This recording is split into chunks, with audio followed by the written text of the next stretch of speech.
County Talk here, back with another match preview. It's a real must-win. This game is. We're on a bit of a bad run at the moment, and it would really help confidence of not just the players, but I think the fans as well. If we got a win, so it's Saturday. It's against Sutton United. It's 3 p.m. kickoff.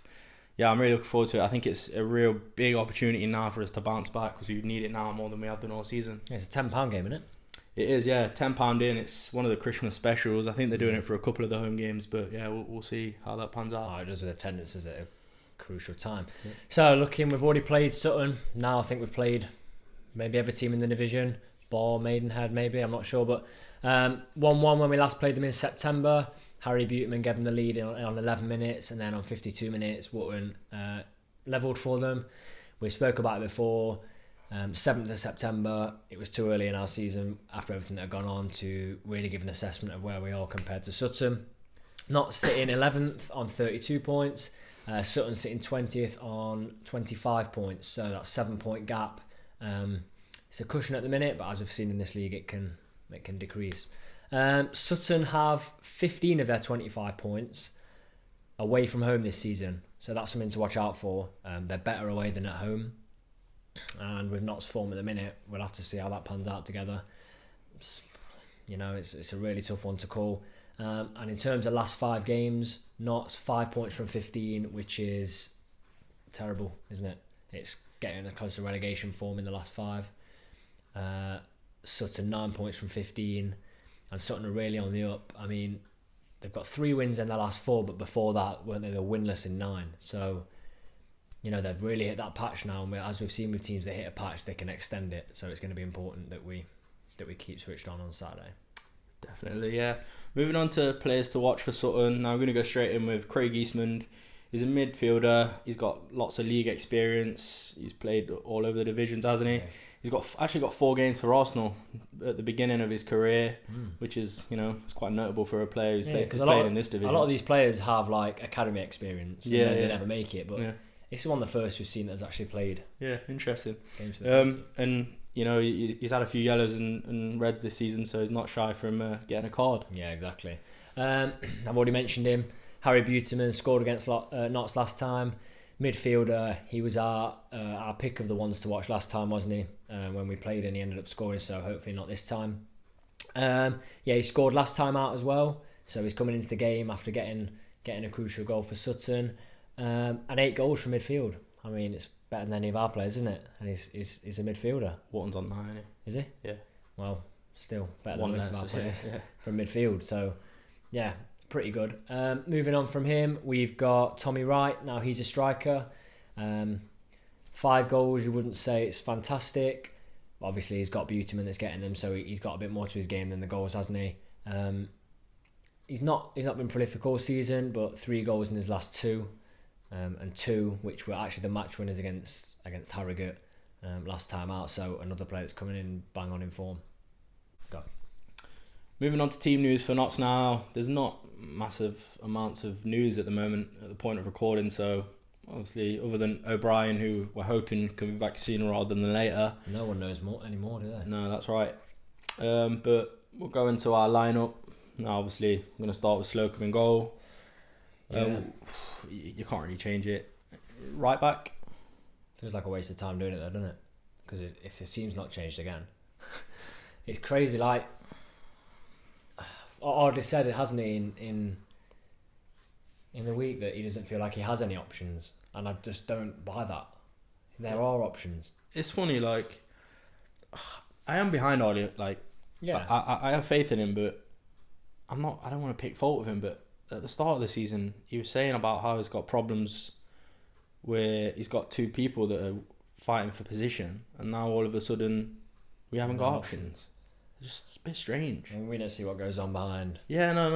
I think that's the key thing, isn't it? As a fan, I mean, it's easy to look at what goes on the pitch and say this should happen, that should happen, but if you're not abiding what the manager's saying, or you don't really turn up to training, or we don't know, do we? You just don't know. You don't know what's going on behind closed doors. I went off on a bit of a tangent there, but it just does feel like it's never changing. But we'll have to see. I think it's interesting to give what we'd like to see, though. Yeah, definitely. Kelly Evans at right back. It's got to expose at right back again. You weren't at Northampton, were you? No. But the second goal, exposed with a cross, and whether that's Brindley's fault or it's Enzio playing in front of him, but just got to change it with Kelly Evans. Centre backs, Rawlinson was actually all right. Yeah, I think you've probably got the better call because I wasn't at the Northampton game, but I don't know. What about Turner? What was he like? I can't drop Turner though.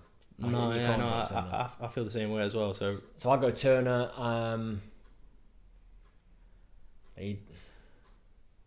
Possibly Lacey. I don't know. As of right recording this, we don't have the latest injury updates, but I'll go Lacey and Turner. Fair enough. Yeah, no, I think it'd be good to have a bit of a change. They're conceding left, right, and centre at the minute. Yeah, I mean, it can't really hurt, can it? We've conceded so many goals in the last 4 or 5 games. It's just something needs to change, and it's hard saying it against Rawlinson because I do think he's a good player and he does play well, but he's got to try and something's got to change. So we've got to be open to that. I'm sure you can guess who we're going to say at left back. Bakayoko. McCroy played all right against Northampton, not too poor. Could have been at fault for the second, but yeah, Bakayoko, just give him a chance. I mean, the way I see it is they are professional footballers, right?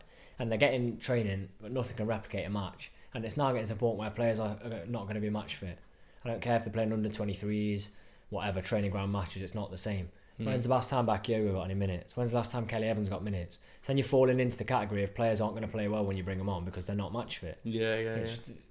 That's my take on it anyway. Yeah. And if they don't start playing soon, what's it going to be soon for like people like Kelly Evans? It's really started 2 months, 2.5 months, 3 months. Yeah. Daft. Midfield, Enzio. Yeah. Now you didn't see cracking performance against Northampton. Yeah. No, I heard some good things. Obviously, I watched the chats after the game. Yeah, some positive comments about Enzio, which is good because I like it when he plays well. I like he was skinning people for fun, to be fair. Yeah, it's good. Really It's good. good. It's good that he had confidence in that game. I hope he brings it in. Yeah. I really do. Centre mids. Booty and Rose. Really? Yeah. Dropping Doyle. Yeah. Booty's got to get a chance in midfield, and Rose, on the basis for me, wasn't as bad as Doyle, and neither of them were good. Lesser of two evils. But I think Doyle's been off a little bit lately. Yeah. I think give him a rest and Rose.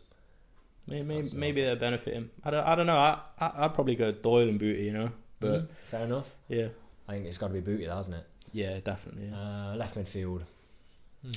I'm gonna go Shields. I'm gonna go Osborne. Okay. I'd like to see him given a bit of a chance, like maybe like 3 or 4 games where he's just consistently given a chance to give him a real, like give just see where he's at. Like it's good playing him here and there and bringing him on as a sub, but I think if you give him a few consistent games, like good few minutes, like even sub him off 60th, 70th minute, just see where he's at because he's hungry for goals and he's hungry for assists, and that's what we need at this low confidence point of the season. Yeah. I think we agree it cannot be Booty. I think because Neil joined me, didn't he, for the player ratings? I think we gave him 4 Booty. Not because he was particularly his fault, but he's not in position. Yeah. Strikers, Wootton and Dennis. Now, yeah, I heard Thomas missed the sitter, didn't he? You've got to watch the highlights. Yeah, no, I have to, but I mean, I I do like Thomas. We've said it multiple times, but he just seems to lack that finish for me. I feel like if Dennis could get in the position that Thomas could, we'd be scoring goals left, right, and centre. So if you could somehow have a Dennis and Thomas combined striker somewhere in the league, I think we'd be doing well. Yeah, I think you've got to reward a man for a goal, haven't you? So that's why Dennis starts for me. Yeah, fair point. Score prediction. I'm going to say we bounce back and get a clean sheet and say 1-0. I'm saying 2-0. I think we'll come under a lot of pressure, but then I think quality will show. And I think Dennis and Enzio, based on how he played. Fair points. Thanks for watching. As always, we welcome any comments on score prediction or lineup in the comment section below.